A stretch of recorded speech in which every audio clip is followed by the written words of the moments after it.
ಇನ್ನು D K Shivakumar Vokkaliga ನಾಯಕನೇ ಅಲ್ಲ ಈ ಮಾತನ್ನ ಆರ್ ಅಶೋಕ್ ಕೆಲ ದಿನಗಳ ಹಿಂದಷ್ಟೇ ಹೇಳಿದ್ರು.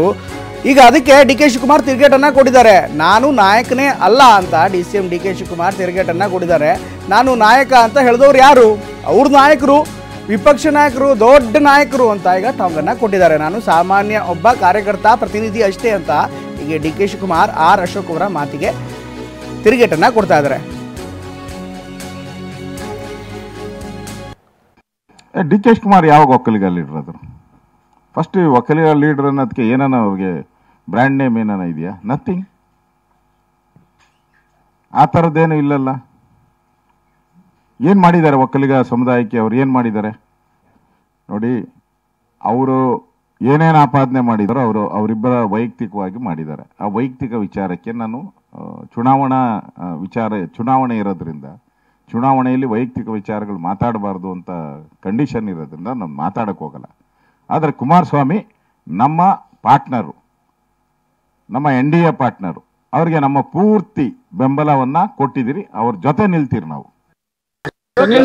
ಆರ್ ಅಶೋಕ್ ಸವಾಲ್ ಹಾಕಿದ್ದಾರೆ. ಡಿ ಕೆ ಶಿವಕುಮಾರ್ ಯಾವ ದೊಡ್ಡ ಒಕ್ಕಲಿಗ ನಾಯಕ, 6ನೇ ಸ್ಥಾನಕ್ಕೆ ಹೋಗಿದೆ ಜಾತಿ ಗಣತಿಯಲ್ಲಿ, ಅದ್ರ ಬಗ್ಗೆ ಧ್ವನಿನೇ ಎತ್ತಲಿಲ್ಲ ಅಂತ ಹೇಳಿದ್ರು. ಅಯ್ಯೋ, ನಾನು ನಾಯಕನೇ ಅಲ್ಲ.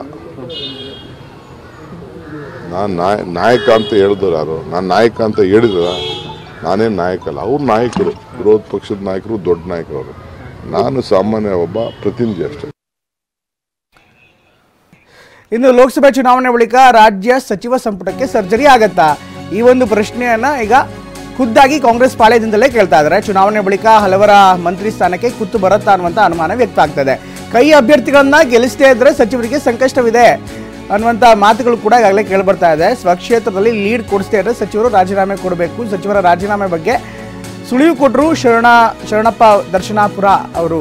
ಎಲ್ಲ ಸಚಿವರ ರಾಜೀನಾಮೆ ಬಗ್ಗೆ ಸುಳಿವು ಕೊಟ್ಟರು ದರ್ಶನಾಪುರ ಅವರು. ಈ ಒಂದು ಲೋಕಸಭಾ ಚುನಾವಣೆಯಲ್ಲಿ ಲೀಡ್ ಕೊಡದೆ ಹೋದ್ರೆ ಆ ಮಂತ್ರಿ ಕುರ್ಚಿಯನ್ನ ಅಲ್ಲಿಗೆ ಬಿಡಬೇಕು. ಇದು ತಗೊಳ್ಳೋಣ. ಇದು ಇನ್ವರ್ಟರ್ AC. ನೀವು ಗ್ಯಾಮ್ಲರ್ ಅಲ್ವಾ? ಗ್ಯಾಮ್ಲರ್? ಜೂಜಾಡ್ತಿರಲ್ವಾ? ನೀವು ಜೂಜಾಡ್ತೀರಾ? ಇಲ್ಲ, ಯಾರು ಏನು ಹೇಳಿದ್ರು ಅಂತ ನೀನು? ಎಷ್ಟು ಕಾಸ್ಟ್ಲಿ ಹಾಗೂ ಡೆಲಿಕೇಟ್ AC ತಗೊಂಡು ಸ್ಟೆಬಿಲೈಸರ್ ತಗೊಳ್ಳಿಲ್ಲ ಅಂದ್ರೆ ಇದು ಜೂಜಾಟ ತಾನೇ.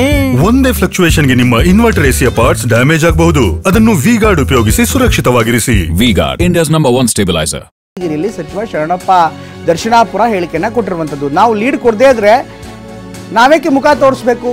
ಪ್ರಚಾರ ಭಾಷಣದಲ್ಲಿ ಸಚಿವ ದರ್ಶನಾಪುರ ಹೇಳಿಕೆಯನ್ನ ಕೊಟ್ಟಿದ್ದಾರೆ. ಯಾದಗಿರಿ ಜಿಲ್ಲೆಯ ಸುರಪುರ ತಾಲೂಕಿನ ಕೆಂಭಾವಿಯಲ್ಲಿ ಮಾತನಾಡ್ತಾ, ನಾವು ಲೀಡ್ ಕೊಡಬೇಕಾಗತ್ತೆ ಸಚಿವರು.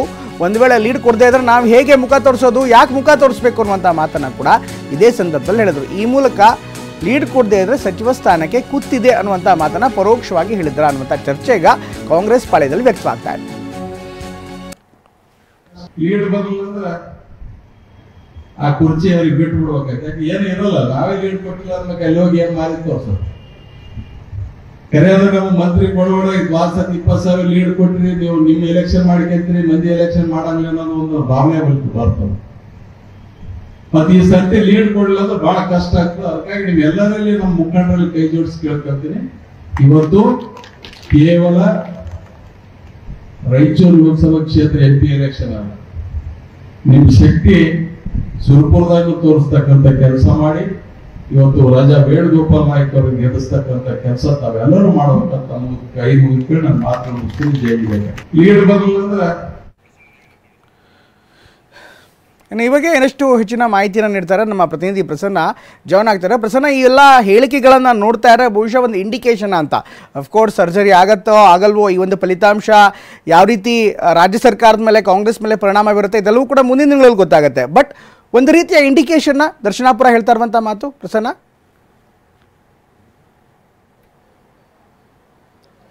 ಖಂಡಿತ ಪ್ರಮೋದ್, ಸಚಿವರಿಗೆ ಎಲ್ಲ ಕ್ಷೇತ್ರಗಳ ಉಸ್ತುವಾರಿಯನ್ನು ನೀಡಲಾಗಿದೆ. ಜೊತೆಗೆ ಗೆಲ್ಲಿಸಿಕೊಂಡು ಬರಲೇಬೇಕು ಅನ್ನುವಂಥ ಒಂದಷ್ಟು ಜವಾಬ್ದಾರಿಯನ್ನು ಕೂಡ ನೀಡಲಾಗಿದೆ.